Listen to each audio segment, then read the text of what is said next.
नमस्ते दोस्तों, इस वीडियो में हम हरियाणा पब्लिक सर्विस कमीशन के जूलॉजी असिस्टेंट प्रोफेसर के पूछे गए कुछ प्रश्न को सॉल्व करेंगे।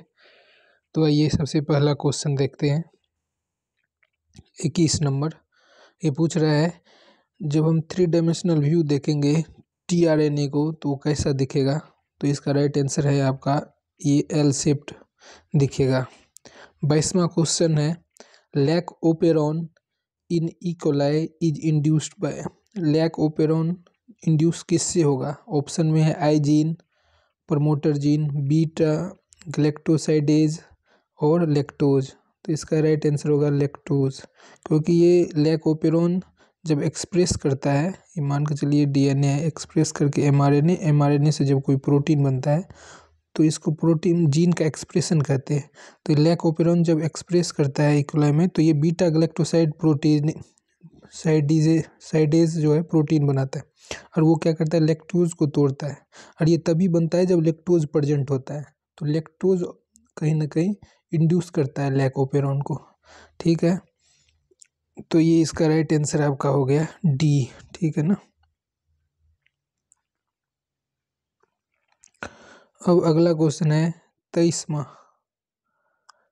क्वेश्चन है, मोस्ट ऑफ द म्यूटेशन और म्यूटेशंस जो होते हैं, म्यूटेशंस जैसे जीन का अल्टर करना, जीन बेसिस जो होता है एडेनिसिन, ग्वानोसिन, साइटोसिन, इसमें से मान के चलिए कोई एक जीन को अल्टर हो गया, जी के जगह जी जो है कम्प्लीमेंट्री होता है, ये सी से डबल ट्रिपल बॉन्ड बनाता है, लेकिन ये जी को यदि हम एडेनिन में कर दिया और सामने आपका सी है तो सी और ए के साथ बॉन्डिंग नहीं कर पाएगा, तो इससे आपके ओवरऑल ये जीन पास ऐसे हो जाएगा जिसमें म्यूटेशन आएगा। इसको पॉइंट म्यूटेशन कहते हैं। ये इससे ज़्यादा भी योग कर सकता है। तो म्यूटेशन कैसा होता है, तो 4 ऑप्शन दे दिया कि ये harmful and dominating in nature हो सकता है, या बेनिफिशियल डोमिनेंट होगा, या हार्मफुल रिसेसिव होगा, या डोमिनेंट होगा। तो इसका राइट आंसर होगा ये हार्मफुल और रिसेसिव होगा। ठीक है। अब है 24वां क्वेश्चन है, the experimental animal in the study of DNA replication has been. DNA replication में ज़्यादातर इकोलाई का यूज करते हैं। ठीक है ना। अब है 25वां क्वेश्चन है कि विच of the following is mismatch. कौन सा मिसमैच है, ये 25वां क्वेश्चन आप देख सकते हैं। इसमें पहला ऑप्शन है diacyl glycerol synthesis by phospholipase A. क्या phospholipase A diacyl glycerol synthesis में हेल्प करता है। दूसरा है CREB phosphorylation by protein kinase A. क्या प्रोटीन काइनेज ए जो है CREB को फॉस्फोराइलेट करता है। तीसरा ऑप्शन है GTP हाइड्रोलिसिस। ATP में GTP हाइड्रोलिसिस होता है। Increase in cytosolic calcium by IP3। क्या IP3 साइटोजेलिक कैल्शियम बढ़ाता है। तो इसमें पहला मिसमैच है, बाकी सभी ठीक है। ठीक है। फॉस्फोलाइपेज ए जो होता है ना, मान के चलिए ये यदि ग्लिसरॉल है तो ग्लिसरॉल जो होता है ना, इसमें फैटी एसिड जुड़ता है, फॉस्फेटिक जो भी क्या कहते हैं फॉस्फोलिपिड्स जो होते हैं, वो फॉस्फोलिपिड्स में 2 फैटी एसिड ग्रुप रहता है। मान चलिए R1 है, यहाँ पे ये R2 है। इस दोनों को क्लीव करने में फॉस्फोलिपेज A1 यहाँ पे A1 क्लीव करता है, ऊपर वाले को, बीच वाले को A2 करता है, फॉस्फोलिपेज A2। तो ये दोनों यदि क्लीव कर गया तो एक एसाइल ग्रुप कट हो गया, तो डायएसाइल में से एक काट देता है, इसीलिए ये मिसमैच है। यहीं पे यदि फॉस्फोलिपेज C रहता या D रहता तो वो राइट आंसर ये भी राइट होता। वो दोनों क्या करता है डायएसाइल सिंथेसिस में हेल्प करता है। तो पहला ही ऑप्शन आपका मिसमैच था। बाकी हम अगला क्वेश्चन पे देखते हैं। 26वां क्वेश्चन क्या कहता है। 26वां क्वेश्चन कहता है, the membrane of mature B cell have. Mature B cell जो होता है, इम्यूनोलॉजी में आप देखते हैं मैच्योर बी सेल जो कि एंटीबॉडी प्रोड्यूस करता है, तो उसके मेम्ब्रेन पे बोल रहा है कि क्या प्रेजेंट रहता है। तो 4 ऑप्शन दे दिया कि भाई इम्यूनोग्लोबिन जी प्रेजेंट रहता है, या फिर इम्यूनोग्लोबिन ए प्रेजेंट, या इम्यूनोग्लोबिन एम, या जी डी, या एम ई, या एम डी। तो इसका राइट ऑप्शन है डी, एम और डी दोनों प्रेजेंट रहता है। 27वां क्वेश्चन, ये लेंस फॉर्मेशन से रिलेटेड है।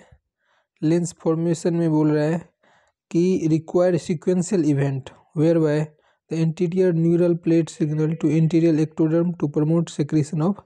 ये बोले एंटीरियर एक्टोडर्म जो है, इंटीरियर एक्टोडर्म इससे पैक्स 6 प्रोड्यूस कराता है। ठीक है, sequential event whereby interior neural plate signal the, तो इंटीरियर जो न्यूरल प्लेट है वो सिग्नल करता है एक्टोडर्म को, एंटीरियर एक्टोडर्म, और ectoderm to promote secretion of Pax 6 which render the interior ectoderm more receptive to secretion from the optic vesicles। ये जो है एक और secretion बाइंडिंग कराता है। तो एक तरह से ये इंडक्शन और कंपिटेंस दोनों काम कर रहा है। इंडक्शन में यही होता है कि एक दूसरे को इनिशिएट, इंडक्शन में मतलब स्टिमुलेट करना, और कॉम्पिटेंस होता है इसको बाइंड करने के लिए सरफेस प्रोवाइड करना, बाइंडिंग साइड प्रोवाइड करने में, बाइंड करना में। Hello is the render the interior ectoderm more receptive to secretion from the optic vesicle.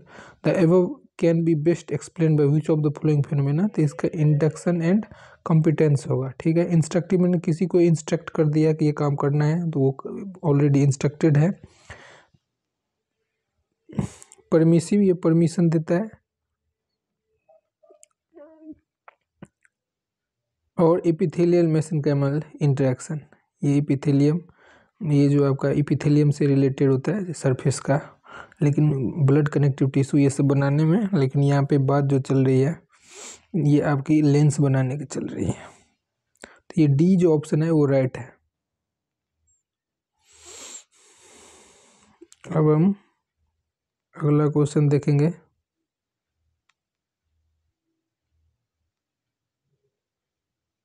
अगला है 28वां क्वेश्चन। 28वां क्वेश्चन क्या कह रहा है? 28वां क्वेश्चन कह रहा है कि nerve coat in invertebrates is, कहाँ पे प्रेजेंट होता है? तो नर्व कोट जो होता है वो आपके वेंट्रिकली प्रेजेंट होता है, वेंट्रल साइड में प्रेजेंट होता है। तो बी ऑप्शन ठीक हो गया। अब है 29वां question, main function of mammalian corpus luteum is to produce. तो ये प्रोजेस्टेरोन प्रोड्यूस करता है। फिर 30वां क्वेश्चन है the sex of the Bonellia viridis is dependent on. ये टेम्परेचर पे डिपेंडेंट रहता है। ठीक है, और 31वां क्वेश्चन क्या है कि बोल रहा है कि the change in the state of specification of imaginal disc of Drosophila to that of the different disc type is known as, इसको ट्रांसडिटर्मिनेशन कहते हैं। ठीक है, ट्रांसडिटर्मिनेशन।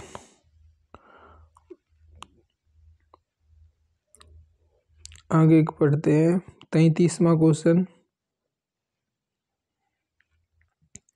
बोल रहा है कि gases are exchange in mammalian embryo in the. तो ये एमेनियन जो होता है ना वो गैस एक्सचेंज का काम करता है। ठीक है, एम्ब्रो में। अब है 34वां question, in the case of the Xenopus laevis which cell make up the Nieuwkoop centre and Spemann organiser. तो इसका जो राइट आंसर आएगा वो आपका आएगा मीजोडर्म एंड इंडोडर्म रिस्पेक्टिवली। ठीक है, ये बनाता है अब Nieuwkoop centre and Spemann organiser. अब 35वां क्वेश्चन जो है ये है कि engrailed expression in Drosophila melanogaster define. ये जो ड्रोसोफिला होता है उसमें एक ये होता है एडिशनल सिगमेंट जीन भी बोलते हैं इसको, इनग्रेलेड। और ये आपका जैसे ये होता है, मान के चलो ये इंटीरियर साइड है, ये पोस्टीरियर साइड है ड्रोसोफिला के, तो ये बीच में एक्सप्रेशन होता है इसका, लगभग में 16 स्ट्रिप लाइक होता है। ठीक है, पहले तो ये पारा सिगमेंट होता है इंटीरियर में, लेकिन जैसे जैसे टाइम ज़्यादा होता है ये पोस्टीरियर साइड सभी सिगमेंट में पाया जाता है। तो यदि interior margin of the segment ये नहीं होगा, interior compartment of the each segment ये भी नहीं होगा। यहीं पे ये लिखा रहता है इंटीरियर पारा सेगमेंट, जैसे कि ये लिखा है पोस्टीरियर मार्जिन ऑफ ईच पारा सेगमेंट, तो ये यहाँ पे पोस्टीरियर पे यदि इंटीरियर होता तो ये राइट आंसर होता। तो ये पोस्टीरियर कंपार्टमेंट ईच सेगमेंट, ये डी ऑप्शन राइट हो जाएगा, क्योंकि जैसे ही जैसे टाइम हो ज़्यादा होता है ये पारा सेगमेंट पोस्टीरियर साइड में ये ज़्यादा पाया जाता है पारा सेगमेंट, क्या कहते हैं each segment of posterior side. ठीक है, अब हम 35वां क्वेश्चन था, तो हम आगे बढ़ेंगे 36वां क्वेश्चन। 36वां क्वेश्चन क्या कहता है,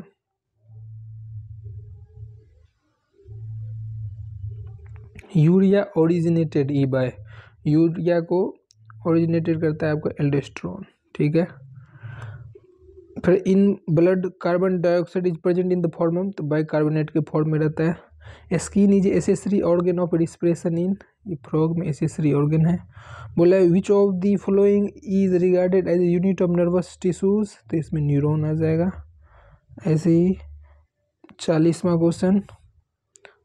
क्वेश्चन है light rays entering in the eye is controlled by, ये इसका प्यूपिल होगा, क्योंकि प्यूपिल जैसे ये लेंस है, तो लेंस से प्यूपिल और प्यूपिल के ऊपर ये आइरिस होता है, तो प्यूपिल ही लेंस को लाइट प्रोवाइड करने कंट्रोल है, और प्यूपिल को कंट्रोल आइरिस करता है। ठीक है, तो 40वां क्वेश्चन हो गया है। अब हम 41वां क्वेश्चन देखेंगे। 41वां क्वेश्चन ये है कि hyperglycaemic hormone is, hyperglycaemic hormone मतलब ब्लड में इसको बढ़ाना ग्लूकोज को, तो ये ग्लूकागोन का काम है, इंसुलिन कम करता है। ठीक है, अब इसका राइट आंसर ये हो गया। आगे बढ़ते हैं 42वां क्वेश्चन। 42वां क्वेश्चन है chemical nature of GH is, GH का जो सेमी टर्पिनॉइड होता है, तो इसका राइट आंसर ए हो जाएगा, टर्पिनॉइड। अब है प्लेसेंटा सिक्रीट्स, प्लेसेंटा जो है ना HCG HCS और रिलैक्सिन तीनों सिक्रीट करता है, तो ऑप्शन 4 चौथा हो जाएगा। Oral contraceptives inhibit, oral contraceptives inhibit करता है, ओव्यूलेशन नहीं होने देता है। ठीक है, अब है 45वां, a women has a colour blindness father but husband with normal vision. एक वुमेन है, वुमेन औरत, has a colour blind father, father जो है उसके कलर ब्लाइंड है। ठीक, but husband with a normal vision, पर उसका जो हस्बैंड है नॉर्मल विजन का है।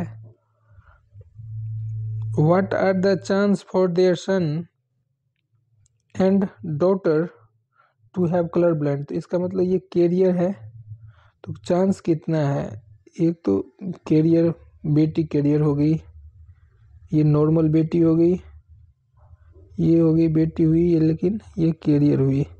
अब बेटे के केस में ये बेटा यदि हुआ तो ये कलर ब्लाइंड लड़का हुआ, और ये बेटा हुआ तो ये नॉर्मल हुआ, कलर ब्लाइंड नहीं हुआ, नॉर्मल हुआ XY। तो 4 संतानें हुई, एक तो कलर ब्लाइंड लड़का हुआ, एक नॉर्मल हुआ, एक कैरियर लड़की हुई, एक नॉर्मल हुई। कैरियर में भी दिखता नहीं है, तो बोला a women has a colour blind father but husband with the normal vision, what is the chance of their son and daughter, तो सन का चांस है 50%, हाफ चांस है। ठीक, और बेटी का जो है 0। ठीक है, क्योंकि कैरियर होगी, कलर ब्लाइंड नहीं होगी, तो option C is right answer. ठीक है, अब हम आगे बढ़ेंगे, 45 क्वेश्चन हो गए। अब 46वां क्वेश्चन देखेंगे। अब ये क्वेश्चन पूछ रहा है मेंडल के एक्सपेरिमेंट से। मेंडल ने क्या किया था? In experiment on pea plant Mendel did not use. Mendel ने क्या यूज नहीं किया? तो बोला seed colour, seed shape, flower position, pod length. तो इन्होंने लेंथ का नहीं यूज किया था, पोड लेंथ का, क्योंकि पहले इन्होंने जैसे फ्लावर पोजीशन लिया, ठीक है, फ्लावर कलर लिया, फ्लावर पोजीशन लिया, फिर फ्लावर के बाद पोड होता है तो पोड का शेप लिया, पोड का कलर लिया, फिर उस पोड के अंदर सीड होता है तो सीड का कलर लिया, सीड का शेप लिया। 1 2 3 4 5 6, और उससे पहले प्लांट डॉर्फ है या टॉल है। 1 2 3 4 5 6 7 8 यही ट्रेट यूज़ किया था, पोड लेंथ की चर्चा नहीं की थी, ठीक है। तो इसका राइट आंसर आपका ये हो गया, पोड लेंथ। 47वां क्वेश्चन, द कैलकुलेशन ऑफ का square can be represented in the expression of. तो ये जो का स्क्वायर होता है वो का स्क्वायर आप ऐसे रिप्रेजेंट करते हैं, ऑब्जर्व माइनस एक्सपेक्टेड का स्क्वायर डिवाइड बाय एक्सपेक्टेड, ठीक है।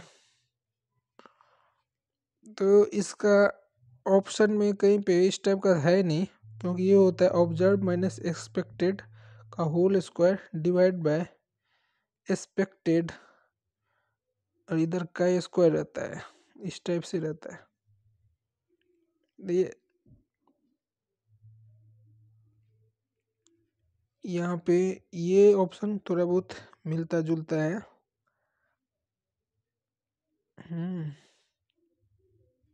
ऑब्जर्व माइनस एक्सपेक्टेड, ये ऑप्शन और ये ऑप्शन बिल्कुल सेम है, ये कहीं पे स्क्वायर इसका नहीं देना था, ये दोनों सेम ही है, और इसी दोनों में से एक होता तो ये ऑप्शन इसका गलत है। बाकी आप लोगों को पता होना चाहिए कि ये होता है।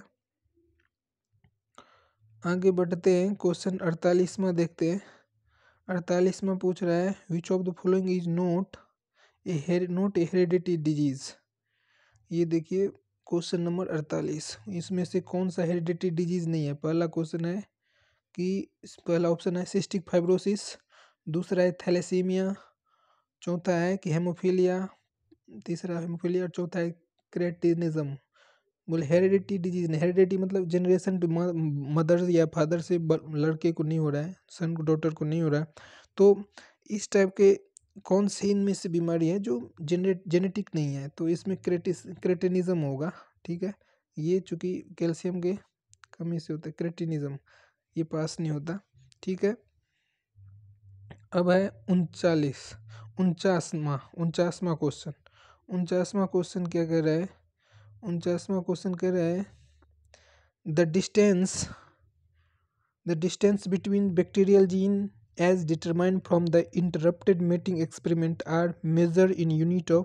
तो सेंटीमोर्गन में हम जेनेटिक दो जीन के बीच की दूरी को सेंटीमोर्गन में नापते हैं, सीएम इसको बोलते हैं, ठीक है। तो ये इसका पहला ही ऑप्शन राइट है। अब हम 49वां हो गया, 50वां क्वेश्चन देखेंगे। 50वां क्वेश्चन काफ़ी इस टाइप का क्वेश्चन है कि मैं अभी इसको सॉल्व किया नहीं हूँ, तो आज का वीडियो हम यहीं पे सॉल्व ख़त्म करते हैं, आगे हम और लाएंगे। धन्यवाद देखने के लिए।